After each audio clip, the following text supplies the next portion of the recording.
Welcome back to Detective Story. I'm Mike Hammond. Thank you very much for joining in again. Really appreciate it. Appreciate all the support, the interaction. It means a lot to me. If you're enjoying the show, please download and subscribe and leave us a review. Email me your comments or thoughts. I really appreciate it. The interaction helps a great deal. It really does, and helps us, produce more content all the time. Today, I got a really cool show for you. I think that you're going to enjoy. If you're a true crime fan, this is right up your alley. I've got two guests on today, Dan Szematowicz and Andrew Iden, who are very experienced true crime journalists and documentarians, and they have a new podcast out called Deviant. 3 episodes out of scheduled 7. I've listened to all 3. It's a fascinating tale of a really bad, scary guy named Israel Keys, who no longer have to be concerned about, as he committed suicide in jail up in Alaska, but not until he admitted to killing 3 people, and he's suspected of as many as 10 or 11 more. He's super transient, mercurial guy, as you'll hear in this episode and in the Deviant podcast. Really tough guy to get a handle on. Very scary, very, very meticulous and thoughtful in the things he did. Moved around a lot. Just a nightmare for detectives to try and to end up with finding this guy, and they did a great job of finally tracking him down. And Andrew Dan are doing a really cool job of telling this story and trying to sort through this case, which is really complicated. The murders that he admitted to, they know he did, are pretty clear cut, but the others that he kind of alluded to and what he think he may have done, it's a lot more mercurial. It's a tough thing to get a handle on. But they're doing a great job, and I think you'll find it fascinating. This conversation's pretty cool because some good interaction between these guys that really know. They're much further along than I am in this space of telling these stories. But, I think that the interaction was good with my life experience working these murders and giving them some of my insight back. It turns out to be a pretty cool conversation. I think you'll find, I hope it goes longer than I generally like for my episodes to be, but I think you'll find it's worth it. There's just some really cool conversation in there that I think you'll like. So I'll cut right to it. It's long enough. Thank you again. Stay with us, and I'll talk to you soon. Thank you very much. I'd like to take a moment from the program to have a real talk about safety and security. Toward that end, I would like to introduce you to my friends over at Blue Knight Security Solutions, your ultimate partner in protection. Blue Knight Security Solutions isn't just your average check your ID at the door security company. They're a team of elite detectives, investigators, and law enforcement professionals with unparalleled expertise. Whether you need their real-world investigative prowess or securing your home, business, synagogue, church, or event, Blue Knight has you covered. From risk assessment to tailored security plans, they'll ensure your safety is priority number 1. Blue Knight Security Solutions provides street-smart operators who can handle any situation. Contact Blue Knight Security Solutions today at 773-706-4920 or visit BlueKnightSecuritySolutions.com. BlueKnightSecuritySolutions.com. Hey, welcome back to the Detective Story Podcast. I'm Mike Hammond. Thanks again. As I mentioned in the intro, got 2 great guests on today who have a fantastic podcast called Deviant. I highly recommend. If you're a true crime fan, this is going to be really right up your alley. We've got Andrew Iden and Dan Szematowicz, correct? That's right. Good job. Okay, very good. I want to make sure I've got that right. Thank you guys so much for joining in. I really appreciate it. It's a great honor for us, and I think my listeners are really going to be fascinated by it.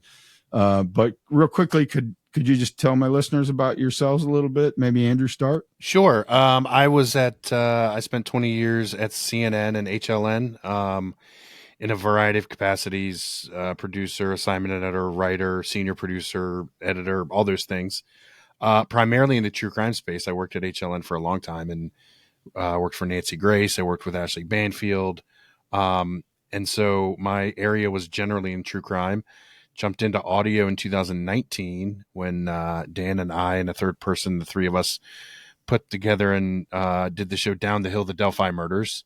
And since have left the company, and Dan and I have jumped into the space as kind of independents now. And so that's where I find myself. 20 years in true crime and still finding people that, are fascinated with it and really have a knack for kind of consuming this content.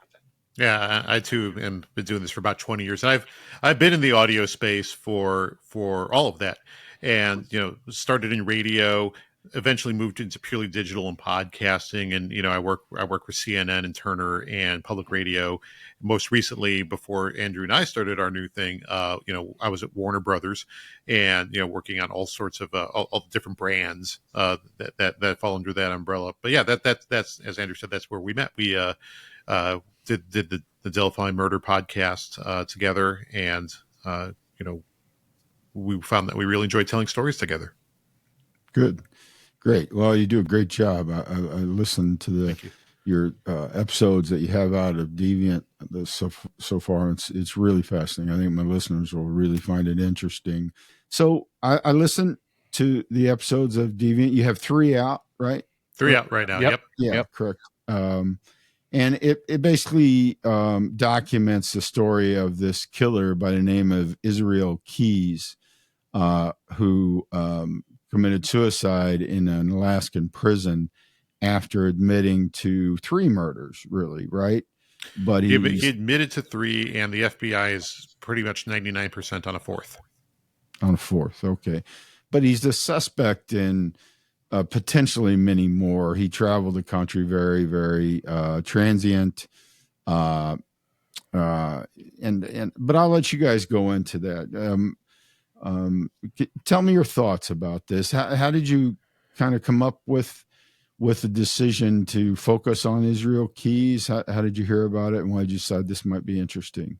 I think that it was kind of a no-brainer, honestly. Dan and I had been obviously talking about doing a project together in a number of different capacities in true crime. And Israel Keys, to folks that really, really know true crime, he's not necessarily a new name. However, he is a new name, I think, to a lot of people who kind of pay attention to this stuff a little bit on the periphery, right? Like we all know John Wayne Gacy, Ted Bundy, Jeffrey Dahmer, BTK, like the main guys that everybody knows about. But Israel Keys was a little bit different. And so one of the reasons why we jumped on board for this story is that this is a guy that was, at the time of his arrest, was largely unknown to law enforcement and had spent years crisscrossing the country, burying kill kits in various places years in advance of his crimes. And, we kind of take this tact with him about talking a lot about how meticulous he was, right? Like he buried kill kits 2 years ahead of time before going back to that same place, digging up the kill kit and committing a murder.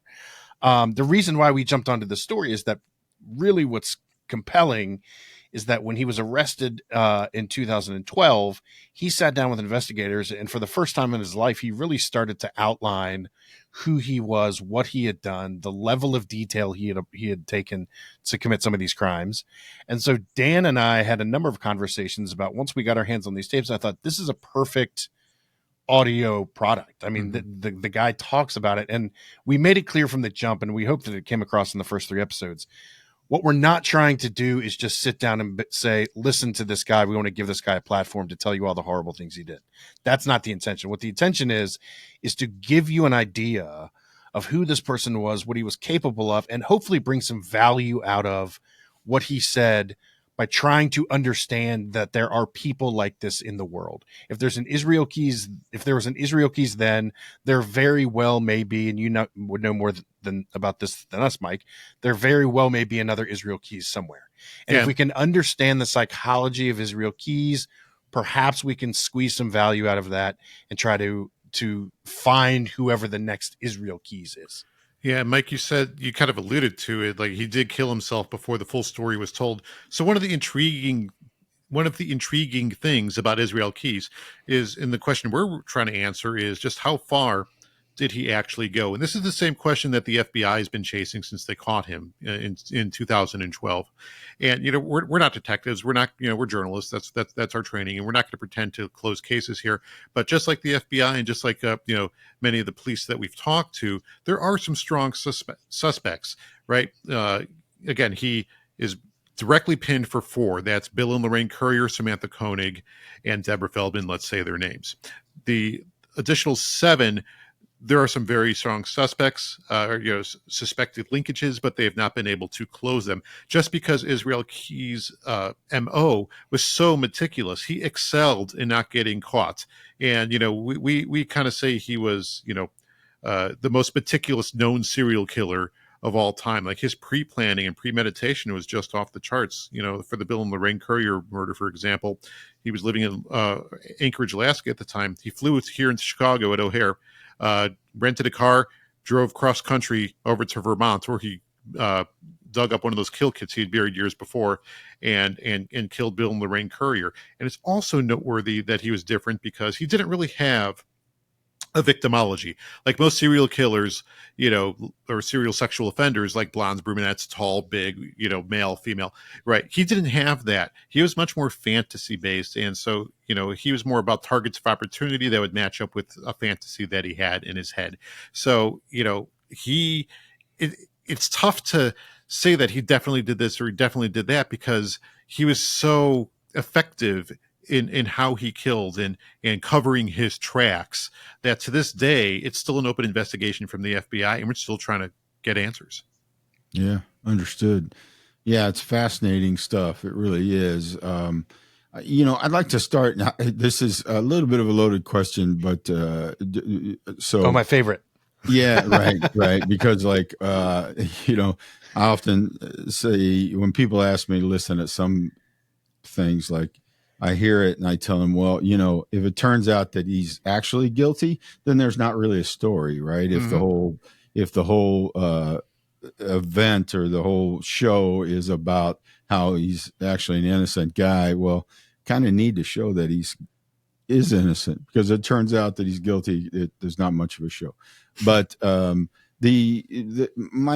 listening to Israel Key's talk in those interviews, I'm just, you guys are experienced journalists. I understand there's a difference between that and being a detective, but like you said, there's a whole lot of crossover, right? And so you're trying to find out what's factual, separate what's factual from, especially from what's being said a lot of times, and so one of my questions, just out of instinct, because a lot of times it is instinctual. We have to follow the evidence, and we have to always be thinking about, well, what can I prove in court? I can believe or not a lot of things, but what can I prove in court?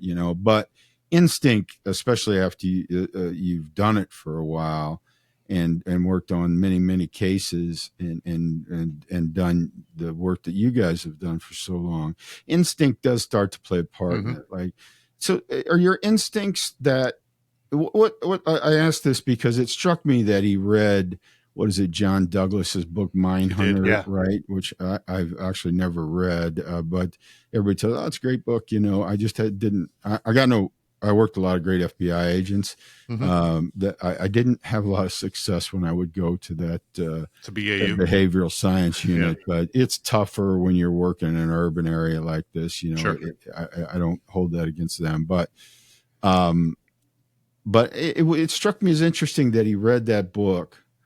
So I guess my question is, do you believe him? Or how much of what is out there or what he said do you believe? Do you think there's no doubt, it seems, that he killed Samantha Koenig and the Currier family, although did they actually find evidence that he suggested happened in that Currier murder? Yes, they found a kill kit afterwards that he directed them to, and it was a orange Home Depot barrel, and I believe the courier's personal weapon was in that barrel. Is that right, Drew? Yeah. Well, as far as believing what he says, I'm glad you asked that, because honestly, one of the first things that Dan and That's I our talked thing, about yeah. when we sat down to talk about this was like, is this guy full of shit? Like, Yeah, right. is he just saying things? And like, look, he wouldn't be the first, right? I mean, No. there's a laundry list of guys who have copped to things they didn't do. However, I do think that I certainly think he's capable of doing 11 murders, if that in fact is the number. Whether the number is 11 or not, do I believe that? It depends on the day. I mean, some days I'm like, I don't know. I think this guy just likes the sound of his own voice. Then there's other times I'm like, no, the things he's talked about and the depravity that he's exhibited, like, I'd be surprised if it wasn't more than 11. Yeah. So I hate to sound like a cop out, but it kind of depends on the day. But No, I do think I don't think that's cop out at all. I think that as a detective investigating, you probably go through those same machinations. Like, yeah, I mean, I don't know.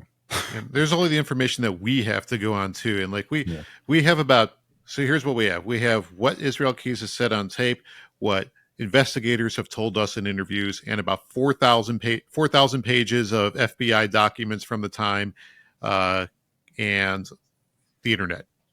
Right. So, it's, the art of journalism for us is to ask what makes sense, what makes sense here, what matches up. And, we see a lot of how the FBI and the Anchorage PD at the time were conducting their investigations. Right. We see that in the documents, like, he had some tells, when sometimes his cell phone would go dark and bodies would show up shortly afterwards. Right. And where they haven't recovered any of them, they matched up the time that he was at some place. Could he possibly have done this? And, we see all that work that they did. Right. And, we ran down our own things. And yeah, I'm with Drew. Like, depends on the day. We know that serial sexual offenders lie. We know that. The other thing that's interesting is that, with a lot of serial killers, there is the sense of glory that they all seek, right? They love to see their name in the media. They love to see their crimes covered on the news. That, BTK couldn't stand it, right? Like, he finally had to write another letter to the news station, and it wound up being the end of the line for him. Israel Keys was not like that. Like, he talks about in his interviews, like, I don't want this in the media. I don't want my family to be dragged through with this. Like, there was seemingly no glory that he was seeking until he sat down with investigators, and that's when he started to really get into it. And that's when he kind of, like, I think that's what he loved, right? That was the glory that he was after, was kind of playing the tennis match with investigators. So, showing how smart he was. He was smarter than them. He had to be the smartest person in the room. Right. That's where he got his kicks. And, like, so the fact that he wasn't necessarily like a glory hound in the traditional sense, he was like, he just did it. Do it. And, like, so, that's kind of what leads me to think maybe he did do 11 murders, right? Yeah, right. It does add a little bit of weight to it. I agree with that. Because the impression I got, okay, he reads Mindhunter and he's got a plan that ultimately he's going to kill himself to get himself out from underneath the thing. So why not go out, like, with a bunch of stories? But yeah, I agree with that. Then why not admit to all the other ones he did? If he did a bunch of others, and especially, and the other thing that struck me too was, so you guys interviewed some people he grew up with, right? Was that you guys that did those interviews? Yeah. And did they verify, like, him killing the cat, setting the houses on fire? For me, one of the more fascinating interviews we've conducted throughout this whole process was the one you're talking about with Jim and Desiree Smith. And so, to give you a little bit of context, Israel Keys grew up in a family. He was one of 10 kids. And this was a family that, for all intents and purposes, hopped from religion to religion. Now, the thing is, all those religions were generally sort of very isolated, fringe. At one point, there was some discussion that it may have been an Amish community, but something akin to an Amish community. They were in the LDS church for a brief period of time, and they met Jim and Desiree Smith as part of a church in Colville, Washington, that was called the Ark. And the Ark was part of a movement called the Christian Identity Movement, which the Southern Poverty Law Center does identify as a hate group. They are the tenets of white supremacy, anti-Semitism, all of these extreme beliefs. Anti-government, isolation, like, and Jim and Desiree Smith. Timothy McVeigh types. Yeah, and Jim and Desiree Smith, I should note, are no longer a part of this organization. They have since disavowed all of that. But to answer your question, they did tell us that, yes, even by the standards with which we were all normally accustomed to in that community, Israel Keys was a bit of an odd duck. And he was always a little bit more, would push things a little bit further. John Smith said in these conversations that, you know, they'd be sitting around having a conversation, and all of a sudden Israel Keys would talk about, you know, the pain that cats can absorb. And he would have these horrific descriptions of what he would do. And then John Smith said, you know, I'm looking around the table and I'm like, this is bizarre. Like, even us, the people that are kind of operating in these odd circles, we all knew this was weird. Yeah. So from an early age, there was some behavior that was visible, that was outside the norm. Yeah. But to answer your question, did they verify that stuff from early in his life? Did they verify the animal torture? You know what? That's a good question. I don't know the answer to that. I mean, we do know later in life he did burn things. You know, that they you know, one of his last crimes was an arson in Texas. That was actually after he killed Samantha Koenig. And, you know, he says he did it, and they know he did it because when they searched his house in Anchorage, they found stuff from that house in Texas that, you know, he had burgled beforehand. So, you know, he definitely, he walks the walk. Yeah. How much of the talk is true, that, you know, that is something that's, you know, it's going to be very difficult to no. I mean, it's been 14 years now, right? It's been 12 years since he died, and the FBI really hasn't come up with anything new as far as definitively closing anything, right? Yeah. So that tells you, you know, how much that they have to go on. Well, they say that they're continuing to put resources into this. And I should say, just for the sake of clarity, like, we did make attempts and overtures to reach out to people in his family, to talk to them and see if they had some insight.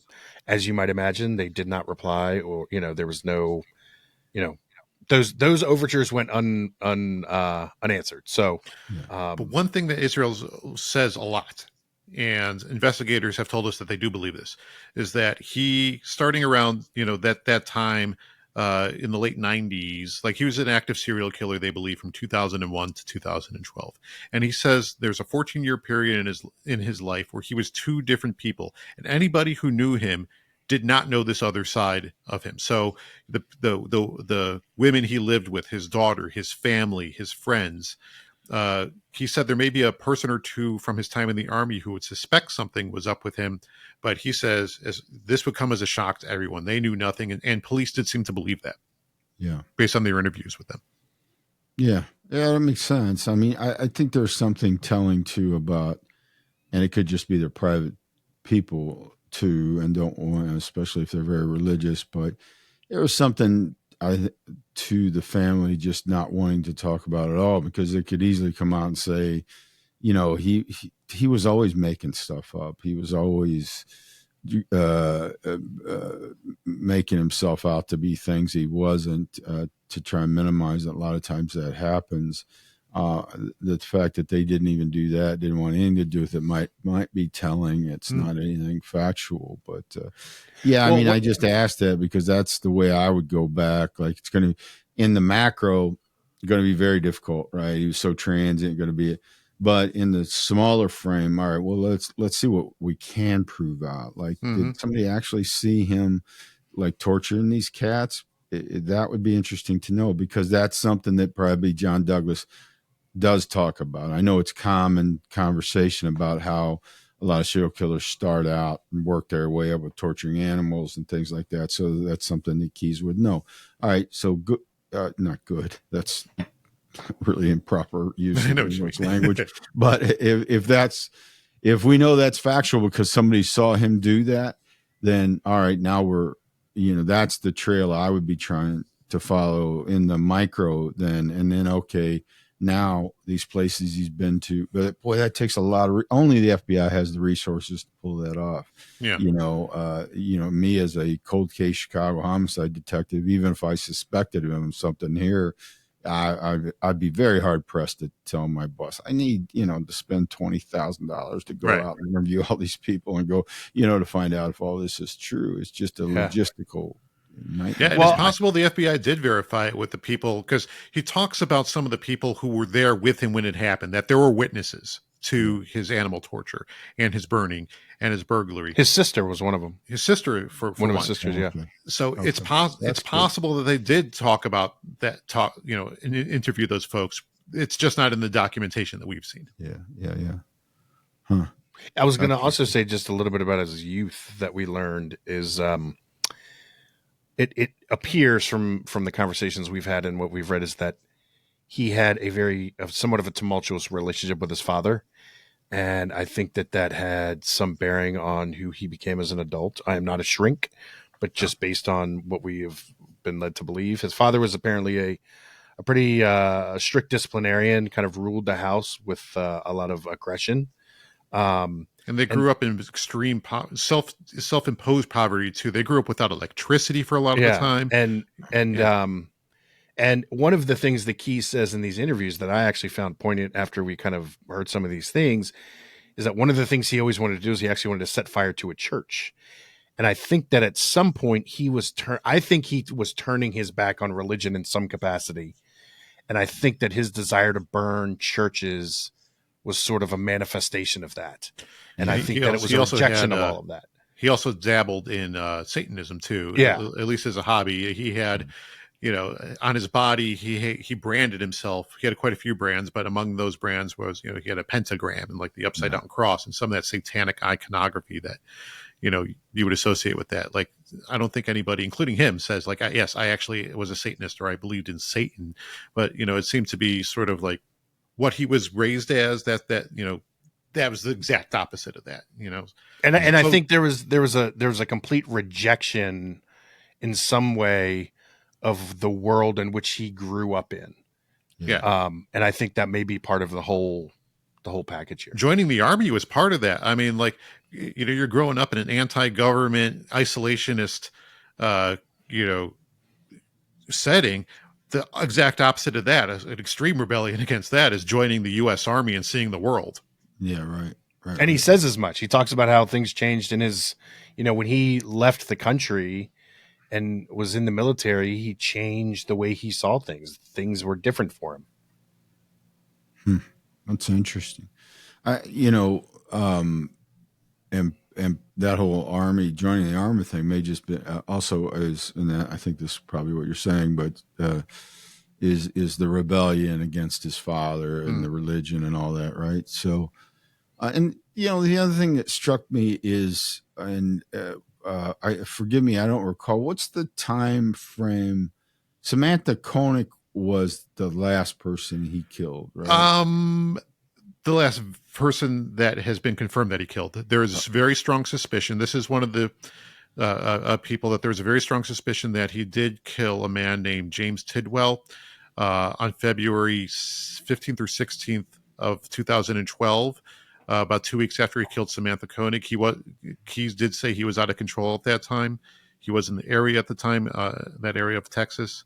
And that is one of the people that police we've talked to have very strong suspicions that Israel Keys did commit that crime. But again, they've not been able to, verify that. What part of Texas was that in? That was Mount Enterprise, Texas, is where he was located, which is basically, I believe, southeast of Dallas, kind of between Dallas and Lufkin.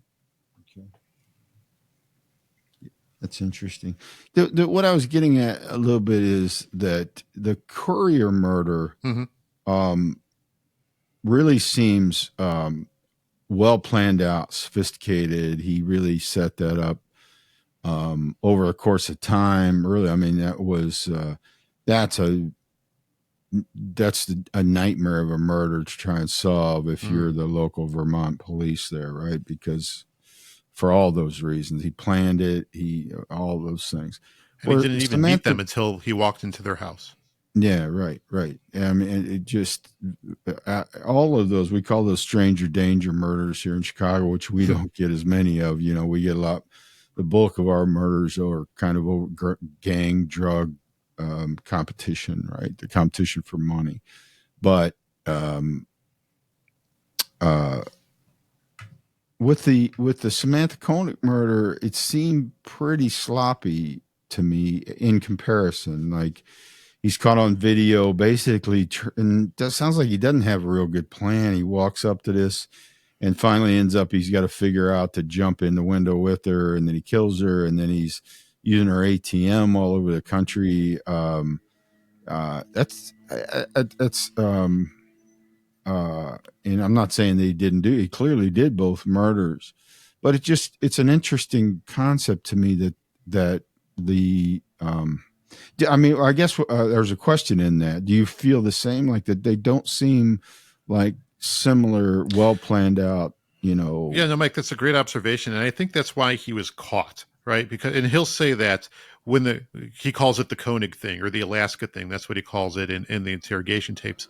He says like he was losing control, and he said afterwards like there were no other bodies in Alaska, believe him or not, we don't know, but his entire thing was being careful and being pre-planned and not killing where you live, right? Because if he, why would, for the Courier murder, for example, in Essex, Vermont, why would they suspect a totally random person in Alaska, with no connection to them whatsoever?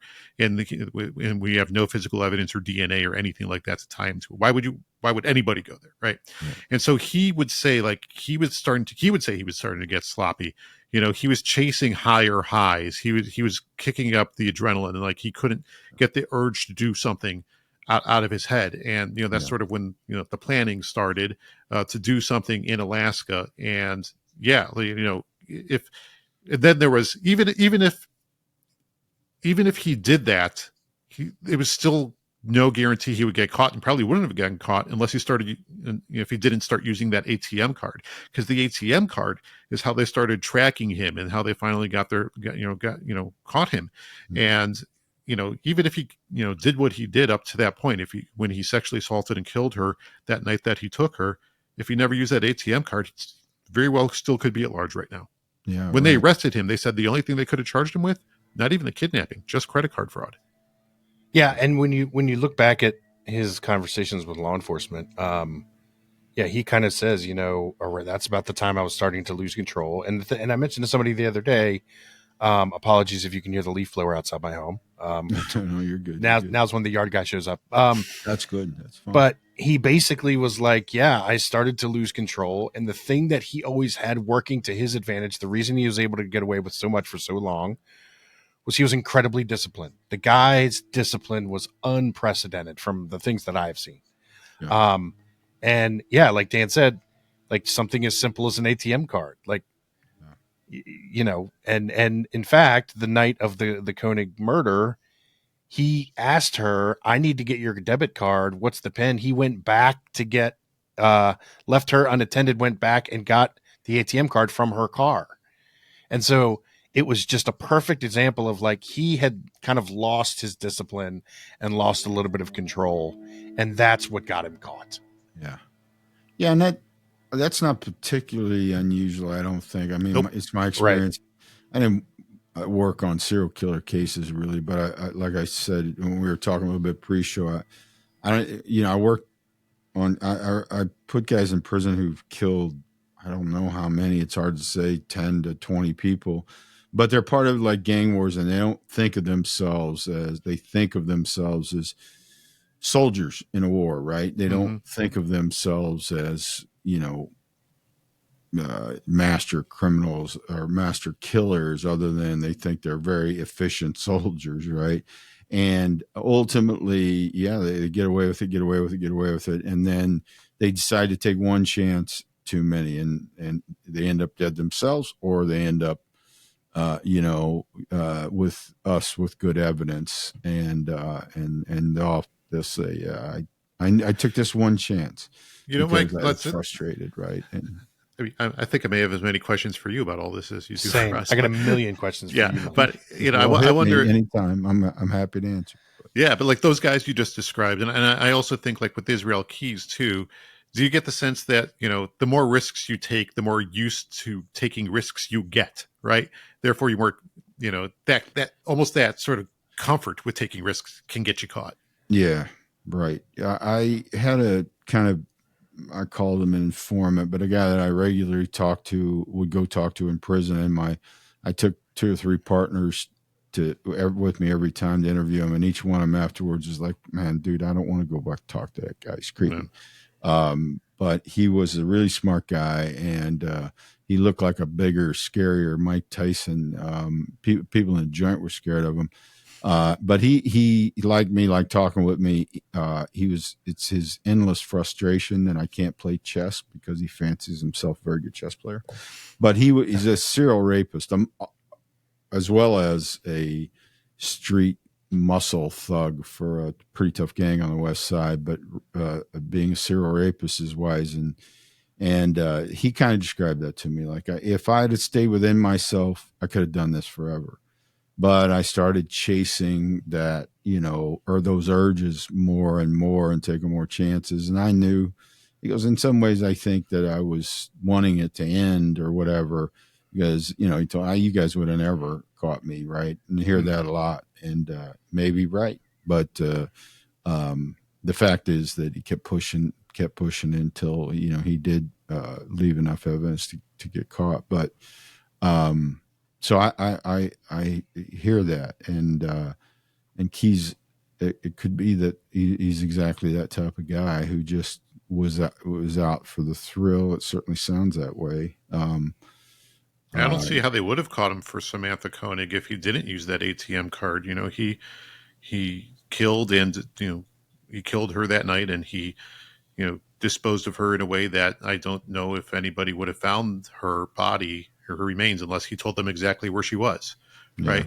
And where would we be now? Like, if he was able to, that's one of those great what ifs about this story, right? What if he didn't lose that one extra layer of control? Where would we be now with him? We wouldn't be here talking to you, I don't think. Yeah. Right. Or if the boyfriend would have come out right away and told he might have been able to pick him out of a photo spread or something. You know what? That's a great question. Like, this is something that kind of raised alarm bells for us when we were reading about that. I don't know if alarm bells is the right word, but it kind of made us go, huh.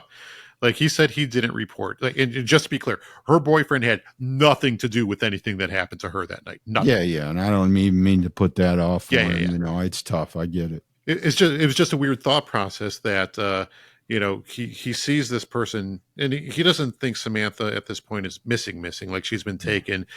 He got the weird text message earlier that night that was saying that she was mad at him, and they had been fighting. Yeah. So, I wonder, he later told police, and I wonder if this may be some revisionist history on his part, that, he didn't want to say anything to them until at least 24 hours, until 24 hours had passed since she'd been missing, because he didn't think police would do anything about that. That's how did that smell to you? Nah. Yeah. No, I'm not. I think somebody's breaking into going through your truck and you see him. I mean, what's that got to do with her missing or not? In fact, I think most people would think, wow, this is weird. She ran away and somebody's breaking into the truck at the same time. Like, at the very least, I want to call and say, somebody's breaking into my truck. That all smells a little odd. And again, not to put anything off on him. He's not suspected of anything. But unfortunately, we'll never know. Had he called them and they, maybe are able to put together a photo spread and show it to him, he picks him up. Maybe, who knows? There are a lot of maybes in there. You know what I mean? Again, there was actually, Mike, there's a couple sliding door moments in this story. There was the night of the Koenig arrest. He sat at a red light in the middle of Anchorage, Alaska at 9:00 at night. The Koenig abduction. Or the Koenig abduction, yeah. And sat at a red light, and 2 cop cars came up next to him. And he had a girl, he had abducted her, and she was in the truck. And, we were kind of going through the timeline, and it's like, man, there's always these flashpoints where it's like, if it had just gone a different way, we might be looking at this in a completely different way. I mean, in Vermont, he talked about, and I think in that first episode, he talked about how he saw a guy getting out of a car and running into an apartment. He was like, that was going to be the guy I was going to do that night. But for, whatever it was, he went a different route. And it's just these little flashpoints, these little sliding door moments, especially in this story are it's something. Things could have so easily gone another way. Yeah. Right. Yeah. I mean, I think this happens a lot with this type of guy where there are those moments where, especially early on, when they're kind of trying to figure out what they're doing, they make some mistakes that sometimes they don't get away with. So sometimes I think there are cases where guys get caught or people get caught for murders early on, and had they not, because they did something silly, and they get caught, and had they had a little more time to perfect their craft, might have been much more dangerous. I think you find that especially with sexual predators, who end up they kill one, and you're like, wow, this is the one off. I'm not sure it's the one off. I think it's the one he made. He's trying to figure it out. We got lucky, caught him, because there was going to be many more after that. Maybe, who knows? But that's one of the things that's always, going back to Delphi for a second, that always has bothered me a little bit about that case. So, the girls, Abby and Libby, Abigail Williams, Liberty German, they were not sexually assaulted, but they were killed in such a way that many think that it looked like the work of a serial sexual offender, right? The way what was done to them and the way they were left. So I've always been surprised that something like that crime has not been repeated. Serial is serial. What serial means, right? Yeah. And it was just such a specific, well planned out, odd crime scene there in Delphi that it's just astounding to me that we haven't seen more than that, right? Yeah. And depends what theory you believe, but I don't know where I'm going with this necessarily, but just you saying that kind of triggers that in me. Like, these guys like to repeat. These guys like to chase those highs. They like to like BTK, for example, went a very long time between killings. So maybe if the same type of murder happened in Delphi, that person just hadn't reached their next point where they had to act yet. But that's one of the things about Israel Keyes, I think, is like he actually seemed to need more. He seemed to be able, I think, at the beginning, if we are right about the people we think he killed, the time periods between killings were longer at first, and then they slowly shrank over time until he had to be doing it more often and more often and more often. And is that something that you see a lot in serial offenders? Certainly with the one particular serial rapist that I was talking about, that it became more frequent. He was chasing it. Yeah, I think that is common. I have a good friend of mine who investigated a guy who turned out to be a serial killer. He killed several prostitutes, and he actually turned out, really through some really good detective work. He said, I actually killed 5 women, and one of them was here, but they could not find the body. They couldn't account for that particular murder. It was all here in Chicago. Mm-hmm. But one of the detectives goes out kind of in his spare time and just starts finding girls working on the street and asking, like, hey, did you ever come across this guy?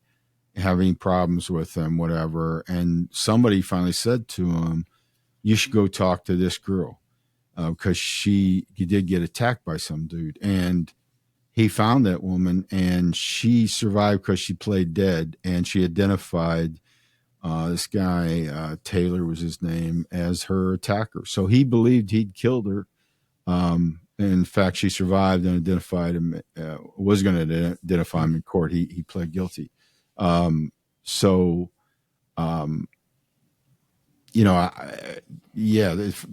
for the frequency for him started to pick up. I think those kind of thrill sexual killers, not even sexual in nature, probably it does build.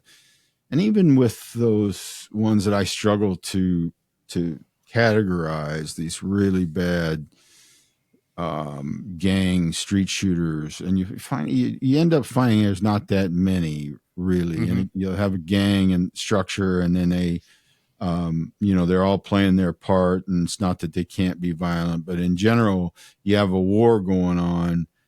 You got one or two real shooters, real killers, and then you find them, get them off the street, and suddenly things calm down quite a bit, But boy, when they get rolling, look out. Is there a this is where I ask you questions. Is there a difference between those guys that you're talking about, right? Like the more the gang oriented, like the trigger guys, and the people like Israel Keys who like complete disregard for it? Like, what are the differences, similarities between those two? Well, the similarities are, I think, that kind of a disregard for humanity, and part of not to try and give too much away here, but I mean, I think part of the ability to get people like that to talk to you is to kind of give them a life rope back to humanity. You know what I mean? Yeah. And kind of slowly over time convince them that, like, I know, but at some point your grandmother, right? You're a little kid, your grandmother loved, and somewhere in there, you're still that person. And that it's a long conversation to get to that point. So that is that similarity. I think that, the difference probably is that, again, some of these really bad guys are really hard to categorize them. I'm not a psychologist either, a psychiatrist. And I have asked several, like, to help me, give me a thought on this. What's your, and it's very difficult to come up with, I think. But the difference is that they have with the gang type killers who've killed lots of people, or even mafia. You can put the mafia guys in the same category. They think of themselves as soldiers in a war, and that guy deserved to die because we're in war with them. He's going to kill me or my guys. I got to kill him, right? Or these are the rules. Yeah. We told him not to sell on that spot. He continued to do it, so he had to be put down, and it's my job to put him down. That's that. Right. Well, it's an interesting point you make about kind of the lifeline to reel them back into humanity, right? And we've all watched The Wire. We've all seen, you say, hey man, this was somebody's daughter, this was somebody's mother, brother, whatever. I don't know that lifeline would have worked for somebody like Israel Keys. And listening to the conversations he had with law enforcement, there wasn't a whole lot of and I guess this is my point I'm trying to make is this is where there's some difference. And that is, like, Israel Keys didn't have, I don't think there was a shred of empathy or like any of that. Yeah. I don't know if you would disagree with me, Dan, but having heard these interviews, if the authorities were trying to find some sort of, like, some island in that ocean of depravity and that island having some humanity, I don't know if they're going to find it, man. The only thing I heard him say that makes him sound remotely human with empathy and feelings was the concern he said he had for his daughter. Like, after he was captured, he said that he wanted two things. He wanted, and if they gave him these two things, he would tell them everything they wanted to know, tell the authorities everything they wanted to know. One, he wanted to be put to death by the federal government. Two, he wanted to control what was in the media because he said he was concerned about how all this would affect his daughter and her life.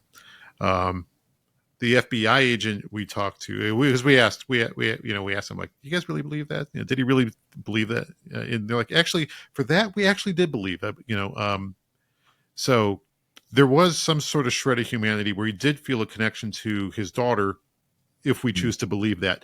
Other than that, he clearly enjoyed what he did to his victims and the things he did to his victims. And we try to be very careful about what we say in the show. Which I appreciate. I mean, I like the part of me that I've read enough autopsy reports Yeah. over the course of my life that, I can put things together in my head, but I do. Yeah, appreciate Israel it. Keys Israel Keys doesn't hold back in his own words. We've chosen to not share that stuff, just give the top line. But the bottom line is the things he does do really does fit the profile of a sadist, a serial sexual sadist. So, find me. I can't find any empathy or connection to humanity in those acts.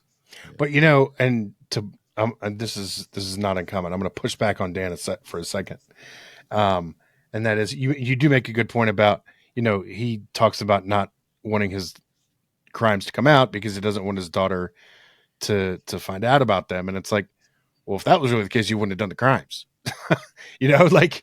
so, I don't know if I believe it. Right. Yeah. And exactly. Yeah. And I don't know if I do either, because and he's also, there's nothing to suggest that he ever did anything with kids or did any kind of commit any crimes against children. That doesn't mean it didn't happen. Yeah, he says he didn't. But aside from those two moments, which I don't even know if you can believe them, there's nothing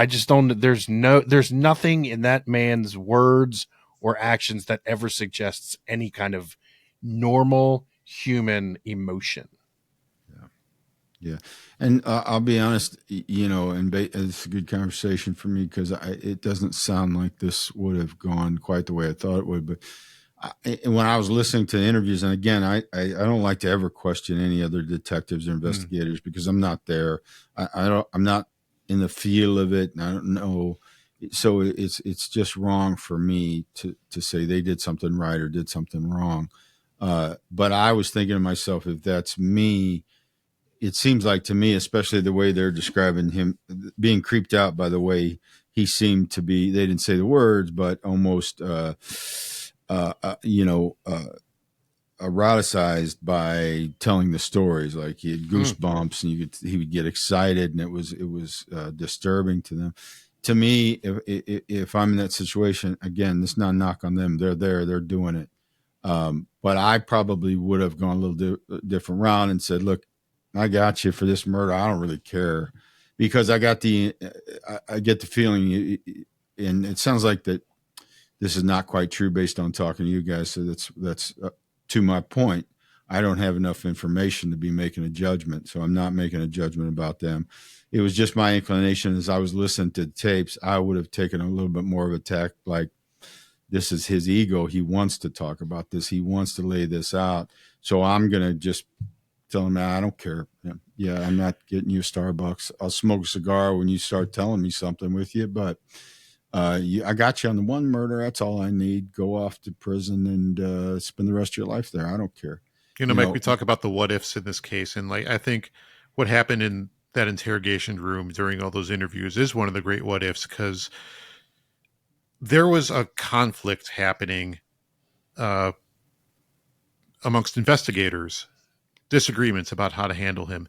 And, one thing I'd love to hear from you. So here's how this was handled in Israel Keys. So it was originally handled by Anchorage Police Department. Eventually the FBI stepped in and took over to a certain degree, but they were always in lockstep, it seemed, with the Anchorage PD and the murder investigators there. At the same time, the U.S. Attorney's Department got themselves, the Justice Department and the U.S. Attorneys there got themselves involved, and they, very early on, put themselves in the interrogation room. And I think one of the big points of friction and tension there was that you had these experienced interrogators and people who understood how to talk to violent criminals in the APD and the FBI, versus these U.S. attorneys who didn't necessarily have that skill set, right? And so we'll hear some of the people we've talked to have said, on the police end, have said, we feel like we had him there at a certain point, and then when the U.S. attorneys would open their mouth, and then it would go off in a different direction, right?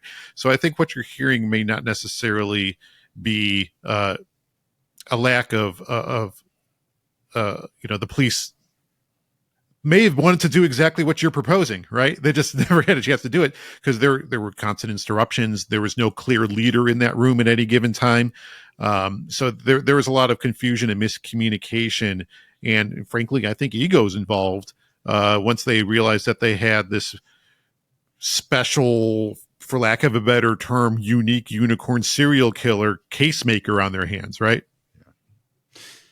Yeah, and that career maker, pardon me. Yeah. Yeah, right. Understood. I mean, I don't know if there's a question in there for me, but I mean, I'll just comment that that's not the way that we would handle those things. I mean, first of all, you want as few people in the room with a person as possible, right? Because you don't want to, even for trial purposes, you know what I mean? The defense attorney is going to make hay out of the fact that, you know, you had 7 different people talk to 4 people in the room at one time. It's intimidating. He's going to say these things, right? I mean, why give the defense that out? Is one of the basic things, concerns I would have. But more than that, I mean, I think that you do have to be in step. You know, I worked with federal agents from several different agencies and with other detectives.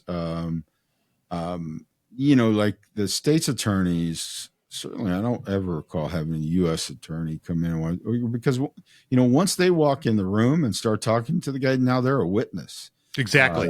They can't really prosecute the case then because they have to testify at the trial as a witness. He told me this or didn't tell me that, right? So, that was a big point of contention from the PD, from the police. The police can say things that U.S. attorneys can't. Just, you know, there are tactics that they can use that U.S. attorneys can't, right? Yeah. I don't think U.S. attorneys can lie or use manipulation in the way that police necessarily can when conducting an interrogation. At least that's my understanding. Yeah. Well, right. I mean, I actually, I'm not going to sit here and tell you I know the answer to that either, but that would not surprise me that it's a different oath and a different set of standards. We can lie to a suspect within reason, and there are kind of guidelines within that. You got to be really careful about that, right? But and a lot of times that doesn't play well for a jury. And and the thing that you really got to be careful about, and I've seen cases get screwed up this way, where you don't ever want to put yourself ahead of what you don't know, right? Because if you say something out of school and the guy knows it can't be true, you're done. You know what I mean? Yeah. You're all done then. If you say, we found her DNA in the trunk of your car or whatever, she was never in the trunk of my car. They don't have shit, right? So you're done. I mean, so you got to really be careful with what you put out there and not get too far ahead of your skis. But in general, it's not a good thing to have anybody trying to even impart their will on the questioning, on the line of questioning. I mean, we're going to talk to a suspect and come out, and sometimes it's simple as like, yeah, maybe you take a shot at him because he's not buying my style is kind of this overwhelmed with common sense. You know what I mean? Kind of be like calm like this and just say, yeah, I hear what you're saying. But that doesn't make sense based on this, right? And this, and just work towards that. Or just a lot of those type of things with really, really bad guys who are never going to talk to you. You better start find some common ground. Hey, I heard you boxed when you were young, man. Where did you box? And start and just get talking, and then work your way there. And people, I think, wonder, and of course, defense attorneys make a lot of hay out of it. You spent 15 hours in the room talking with a person. How can you justify that? Well, he never stopped talking. He never stopped talking. That's how I justify it, because for 3 hours we talked about the Cubs. You know what I mean? Yeah. And how poorly they're being managed and owned. I just threw that in there. No, I'm just going to leave it there because we'll go off in a totally different direction, and we'll talk about the Cubs for 3 hours and how poorly they're being managed. But back to the point. you start that and then you work that thread. But sometimes other people I worked with had different styles, or you'd come out and you'd be working with pick one, the U.S. Marshals, the FBI, whoever, and they would say, I heard something. I'd like to go down this road, and talk to them about. Yeah, go ahead, But like you said perfectly, we're in lockstep with they know what I've talked to them about, so we're not going to step on that, right? We're not going to go backwards. We're not going to make a mistake and say where I keep saying he, but the suspect can go back and catch, because just like I click things off in my head, and that's part of it. Like, wait, but you remember 3 hours ago you said this, right? And that doesn't quite match this story, right? Well, I didn't say, oh yeah, man, you did. You said this, right? Well, they're the same. A lot of these guys are the same. They're smart. And they'll know, you know what, Hammond said this, and now this guy is telling me this. Both things can't be true. I know they don't know shit. So you have to have that communication outside of the room. You know what I mean? And I think everything you just said comes from experience, training, and just time spent in the room with those people and learning from other people who have spent lots of time in the room from those people. And I think, the investigators on the police end of Israel Keys, I think a big part of their frustration was they had all that experience. They had all that institutional knowledge. They had a method. They were in lockstep. They knew how they wanted to attack Keys in the room at any given day. Yeah. Whereas they would say that the U.S. attorneys did not have that experience. They did not have that training. What were they doing in there in the first place? And a lot of what they did do, even if they did go in there with the tactic, sometimes they said the U.S. attorneys would, pipe up and just completely derail whatever they were trying to build. And so, it's that chain of what ifs. What if the investigators could have kept him talking?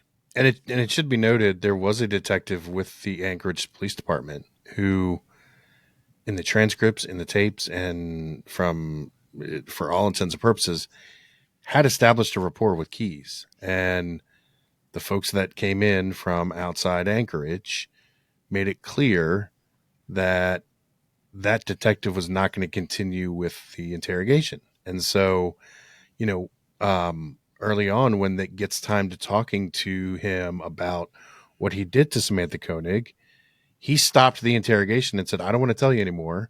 I want you to get her back in here. That's who I want to talk to. And essentially, they had to get her back in there because they needed to get all of that out. Yeah. But it was a clear instance where a detective had established a rapport with the suspect. The suspect had established a rapport with the detective. That got thrown out the window. And then in order to get further down the road, the suspect said, no, you're getting out of here. I want them to come in. And that's exactly what happened. Yeah. So I just went through this whole dissertation about how I hate to make judgments about other people's investigations. But I will tell you, in my experience, that's critical error. They should have let that detective stay the linear point of the investigation. All right, if you want to bring the U.S. attorney in, you want to bring the FBI in, it all comes through that detective that's already built that rapport, because once that rapport is built, especially with somebody like that, it's a critical part of the case, in my experience. Again, I wasn't there for this, but the fact that you're highlighting it is that's very concerning to me, and I'm sure it was to that detective. And some of the other detectives, because I would have been, I'd have been like, all right, off you go with it, because do your reports, show up in court, because I'm not, you're not putting me in the middle of this bullshit. So that's tough for sure. So let me jump just a little bit, and I'm happy to discuss whatever you guys want to discuss, because I've got no time limit here. You guys probably do, but I do want to kind of. So where's Dan and Andrew at now in the Israel Keys case? Are you guys? Have you flushed this out as far as you can go? Do you have a lot more work you want to do with it? Do you think that you can get answers? Because I got a feeling listening that you may be like me and not have any budget. I'm gonna have to sell my Subaru to do any investigation like that. But I mean, Yeah, we're like that. yeah, right, Yeah. right. Yeah. So I mean, it does take a lot of it takes a lot of resources to say, okay, I'm going to go fly here and talk to these guys, and I'm going to go talk. So just where you guys sit with this right now, if you don't mind me asking. Sure. Sure. So just we're planning on telling this story over the course of 7 episodes, right? And we are making them as we go. They're not done yet. In fact, we just, before we joined you, we just finished sort of episode 4 here. We're not nearly as far ahead as we should be. No, or want to. That's it. But Well, but it sounds like a tough one to get ahead of, actually. Yeah. But the concept of our show, Deviant, is that we're going to tell a story over however many episodes we think it should be told, and then we're going to pivot to another story of another Deviant, right? So our first 7 planned episodes are on Israel Keys, then we're moving on to someone else. So all that is to say, we have 4 episodes left, 4, 5, 6, 7, that have not come out yet, where we have to kind of land on what you're asking. And I think the more we put together these episodes, the more, we kind of, because the way we work, at least for me, I think as we put together the episodes in our heads, as we order this information, as we figure out how to present it, that helps me at least kind of order things in my head as to what is actually true here. And after going through all these documents and listening to all these interviews, I think like Andrew and I are in agreement on some possible victims. I mentioned one of them earlier, James Tidwell.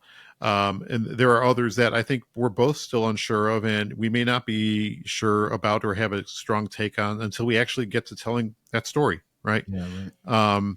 So I hope that's not a wishy-washy answer, but we're still in process. No, we're still in process as we figure it out. But yeah, no, I think it's totally fair. Well, and yeah, like Dan said, we're gonna go as far as we can go, as long as we are serving the story. Sifting through the thousands and thousands of pages of FBI documents kind of didn't change my mind, but kind of made me realize, oh man, there's a lot more here than I originally anticipated, because we were reading witness statements about, oh, I saw him. We were reading witness statements about people who are like, oh, I absolutely saw Israel Keys. He was outside of Taco Bell. I'm just kind of making something up here, but it was completely random of like, oh yeah, I saw him coming out of the woods once, and it was not far from where someone had been killed 3 months or 3 weeks earlier. Like, my God, talk about the tip of the iceberg here of like, to understand what he really possibly could have done. Like, I don't even know where it ends, honestly. Here's what we didn't do, at least not yet. Which is just as important. Yes. We did not pull names out of thin air or like based on internet research or web sleuthing. Every name that we are considering as a possible victim of Israel Keys, we found or deduced from redactions from FBI documentation and the interrogation tapes. Nice. So we're not trying to, we're not out to get out over our skis about it could have been this person. Like if the FBI thinks it could be this person, that's a good start for us.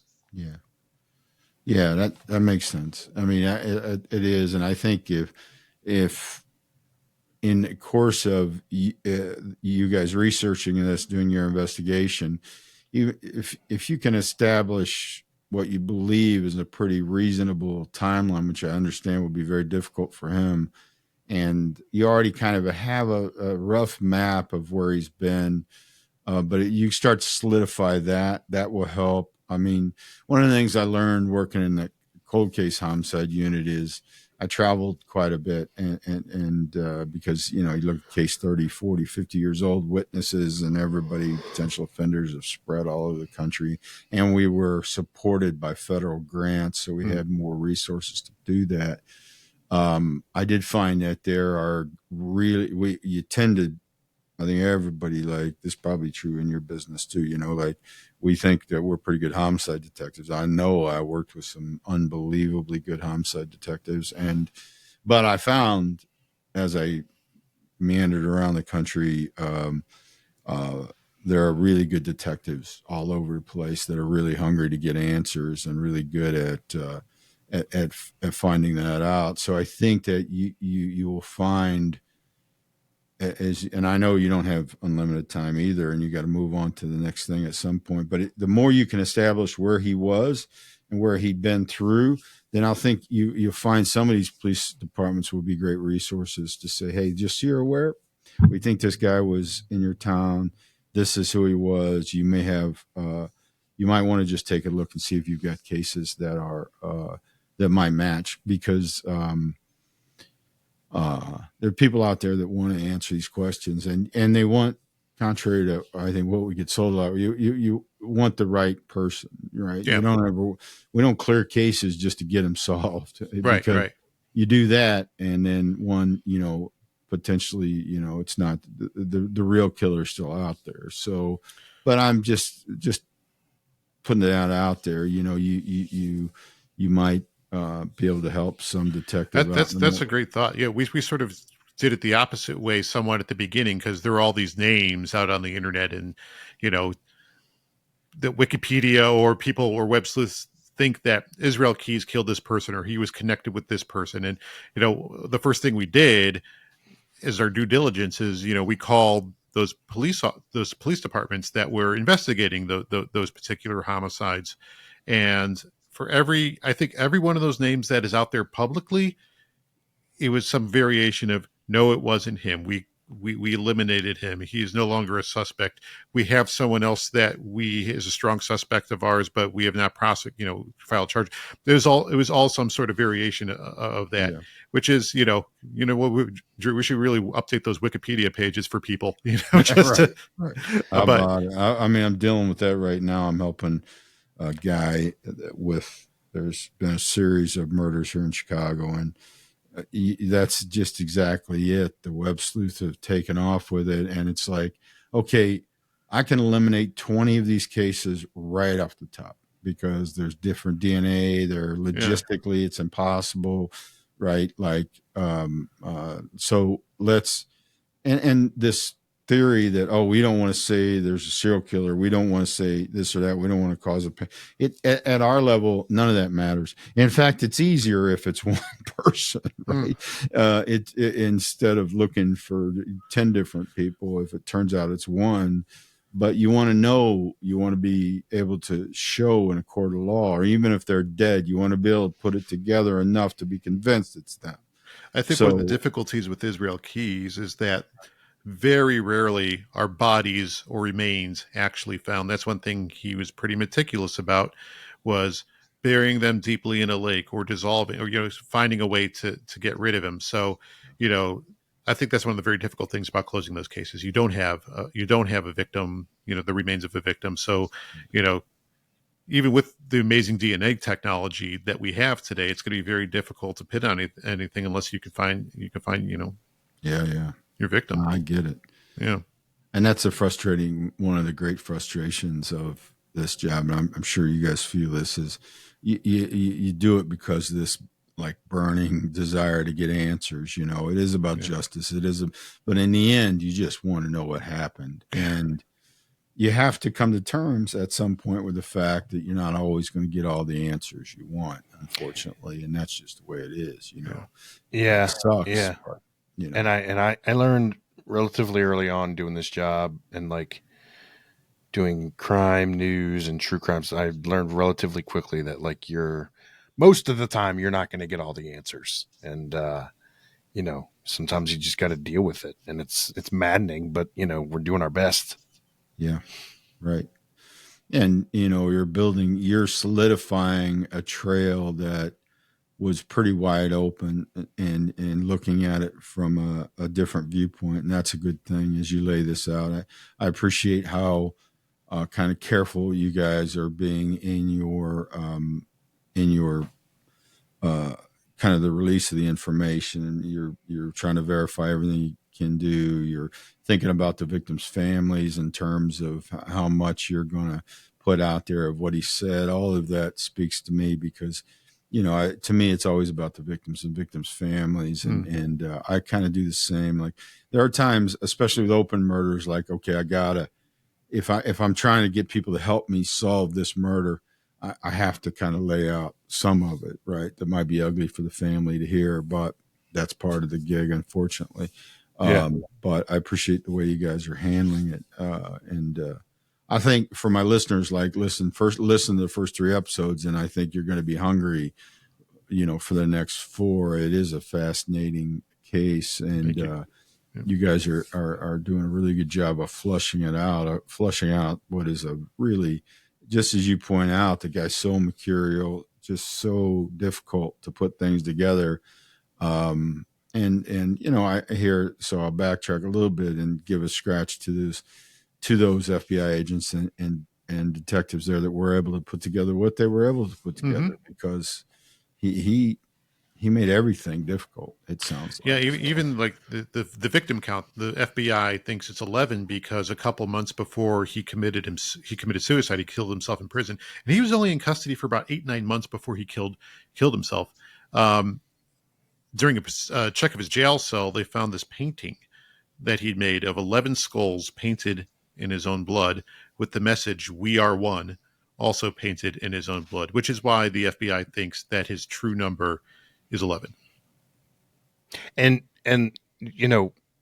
one of the things that I think about all the time is that in this space, true crime, usually it's like there's a case, there's a perp, there's a suspect, there's a victim, there's a short amount of time and a location.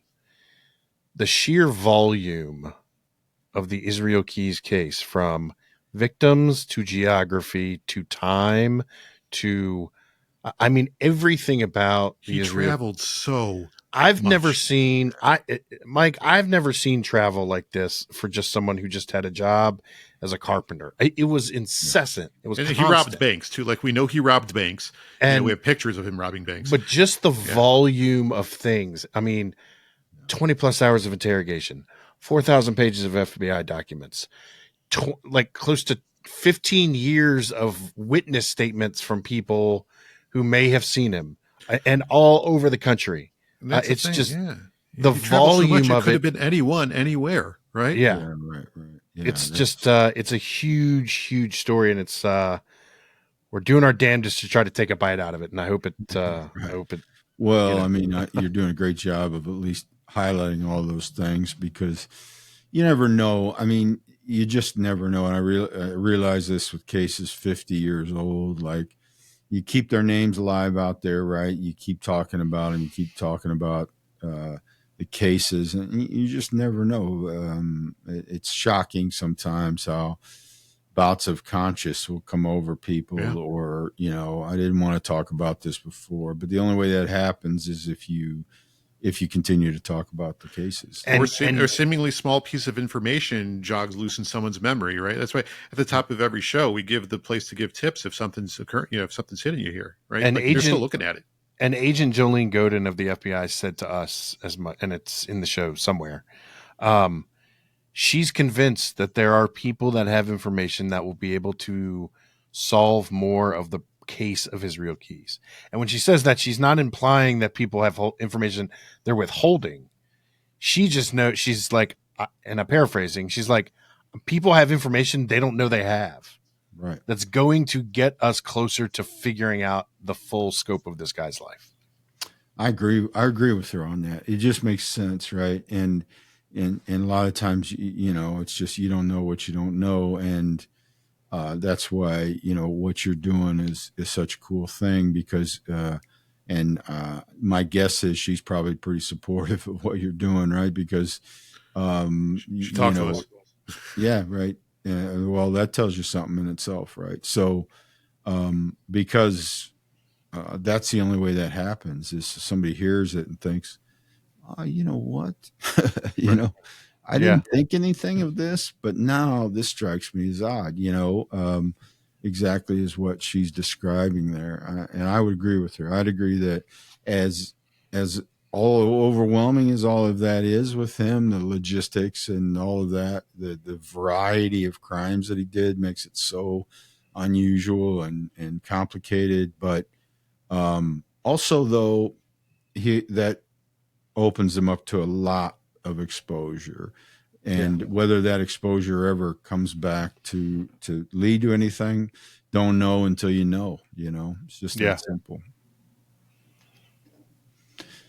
All right, well, I don't want to keep you guys all day. This has been a really fascinating conversation. I really appreciate you guys coming on. Thanks for having us. Yeah, thank you so much. That was I really enjoyed that. Thank you. Yeah, my pleasure. And again, the podcast is Deviant. And we've got 3 episodes out now. Now's a really great time to catch up. You guys have done it, in my mind, perfectly. They're about 35 minutes each and full of information. I think you'll really find it interesting and be hungry for more, as I am. So, again, I appreciate it. Good work, man. Awesome. Thank you so much, Mike. Hi. So there you have it. Again, kind of a long conversation, but pretty fascinating stuff to me. I hope you found it the same way. Really interesting conversations with Dan and Andrew, 2 sharp guys that really know what they're doing in this space. As to Israel Keys, he's dead, so he's a footnote to history as far as being a human being who really cares. What matters is, the victims and the victims' families. There are cases that, Andrew and Dan are going to continue to work on. They've got, as they said, 4 more episodes to come. I encourage you to listen to get caught up on the 3 that are out. Really interesting stuff. Israel Keys is a scary, scary dude. It is almost endless to think of the things he may have done. And I think we may be finding out for years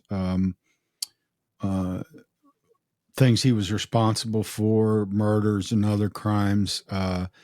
So, it's an interesting interactive thing with this. Again, he's gone, so problem solved with that goof. The only shame of it is, maybe he might have told more stories, but that was his control.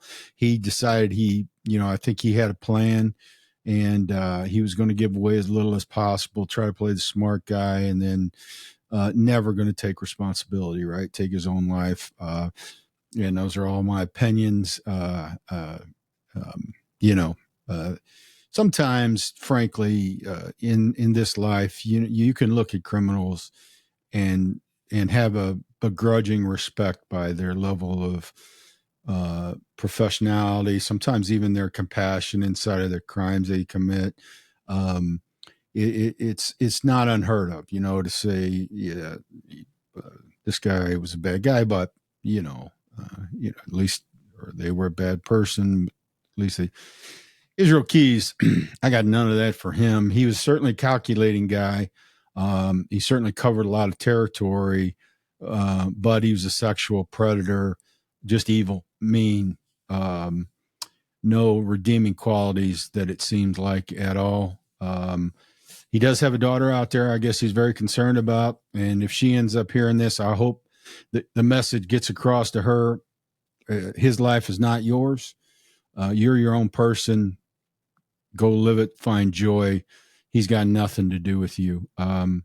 So I won't keep this forever. Thank you again.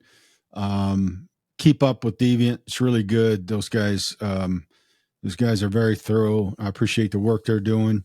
Have any questions for me, comments? Please always reach out for me. It's the best way to get me is at my email, which is just mike@detectivestory.net. And stay with us. We really appreciate your interaction. We got some really interesting stuff coming up. We've got some, we're going to start looking at some open murders here, Chicago, and see if we get some more stuff done with those. Help the detectives who are still out there overwhelmed, trying to get stuff done. And as these cases get older, it gets harder. But we're not going to forget, right? We're going to keep the victims' names alive. We're going to keep checking in on the victims' families, and that's the action here. So thank you again. Please Stay safe. Watch out for yourself and watch out for each other. I'll talk to you soon. Thanks.